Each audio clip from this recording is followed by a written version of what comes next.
Okay, so real quick, this is why you don't use a aftermarket relay with a starter. That's the starter right there. That's an aftermarket relay. The original is green.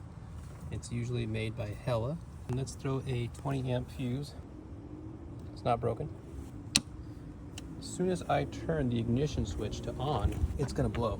You probably can't hear it. I can barely hear it. So I'm gonna go in here. I don't even have to crank. I'm just gonna go 1, 2, bam, and I just heard it. The relay is the reason why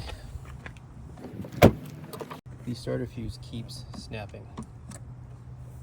Just take that out. Broken. Okay? So, don't use one of these from AutoZone or O'Reilly. Get one online, get an original, or get one from the dealership.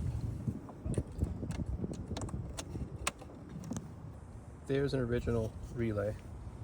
Hella. Okay.